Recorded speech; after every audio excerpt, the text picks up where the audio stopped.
Au nom du Père et du Fils et du Saint-Esprit. Amen. Lecture du livre des Actes des Apôtres, chapitre 6, des versets 8 à 15. Étienne, qui était plein de la grâce et de la puissance de Dieu, accomplissait parmi le peuple des prodiges et des signes éclatants. Un jour, on vit intervenir les gens d'une synagogue, la synagogue dite des esclaves affranchis, des Cyrénéens et des Alexandrins, et aussi des gens originaires de Cilicie et d'Asie proconsulaire. Il s'est mis à discuter avec Étienne, mais sans pouvoir tenir tête à la sagesse et à l'Esprit Saint qui inspirait ses paroles. Alors, ils soudoyèrent les hommes pour qu'ils disent « Nous l'avons entendu prononcer des paroles blasphématoires contre Moïse et contre Dieu. » Ils ameutèrent le peuple. Les anciens et les scribes, ils allèrent se saisir d'Étienne et l'amenèrent devant le grand conseil. Ils présentèrent des faux témoins qui disaient « Cet individu ne cesse pas de parler contre le lieu saint et contre la loi. Nous l'avons entendu affirmer que ce Jésus le Nazaréen détruira le lieu saint et changera les lois que Moïse nous a transmises. » Tous ceux qui siégeaient au grand conseil avaient les yeux fixés sur Étienne et son visage leur parut comme celui d'un ange. Bonjour chers frères et sœurs dans le Christ. Rendu au lundi de la 3e semaine du temps pascal, la lecture nous invite davantage à continuer notre expérience spirituelle, humaine et morale avec le Seigneur. Et aujourd'hui, nous commençons avec l'expérience d'Étienne. Étienne, que nous avions entendu samedi passé, était l'un des 7 diacres choisis pour être au service de la communauté. Justement, il a été choisi pour ne pas être un objet de conflit, mais un objet de réconciliation à travers son service. Un service qui ne se limitait pas seulement dans la nourriture, mais aussi dans la proclamation de la parole de Dieu. C'est ainsi que aujourd'hui nous écoutons justement des gens de la synagogue qui viennent discuter avec lui la parole de Dieu. Mais justement, puisqu'il est touché par la parole de Dieu, il est saisi, il sait ce que parler veut dire, il est capable de leur convaincre. C'est ce qui crée justement tous les conflits qui suivront. Je voudrais m'arrêter ici pour nous proposer Étienne comme un modèle, Saint-Étienne comme un modèle dans la capacité de rendre compte de l'espérance qui habite en nous, comme dirait Saint Pierre dans sa lettre, de rendre compte de la foi qui nous habite.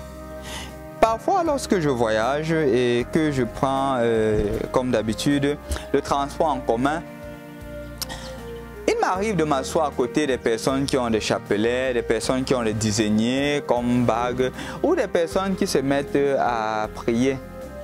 Et quand je vois cela, je me rends compte qu'ils sont catholiques. Je leur demande habituellement que, mais pourquoi êtes-vous catholique? Et je me mets un peu à leur taquiner, non? Vous voyez, dans votre église, on parle du corps du Christ.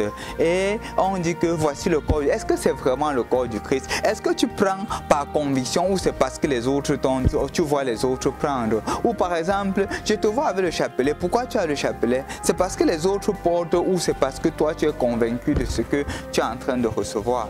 Donc des questions pareilles, même sur la Vierge Marie, j'essaie un peu de taquiner pour voir.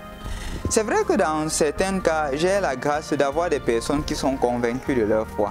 Et lorsque je parle, ils savent sur quoi ils basent leur foi. Et ils sont capables de me répondre avec conviction. Mais il y a certains, malheureusement, qui ne savent pas, qui font justement du suivisme. Pourtant, ils ont reçu les sacrements. Parfois, certains ont honte, ils sont timides de parler de leur foi, d'affirmer leur foi. Et ainsi, Étienne est pour toi et pour moi aujourd'hui un modèle de la capacité de défendre la foi que nous avons reçue.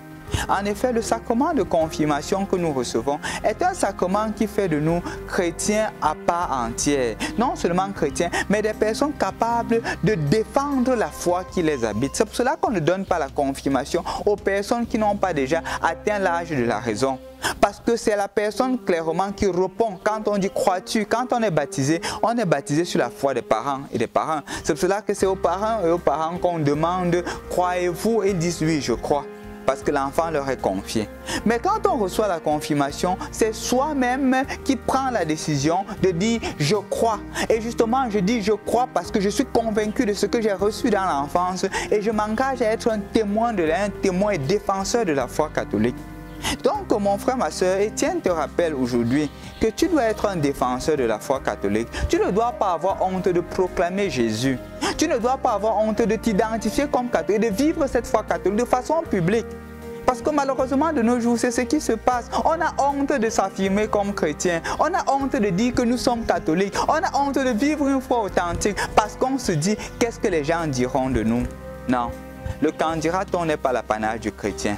Le qu'en dira-t-on, c'est l'apanage de celui qui a honte de celui en qui il a mis sa foi. C'est un peu comme une femme qui aime perdument son mari, mais elle a honte de sortir avec son mari, c'est qu'elle ne l'aime pas.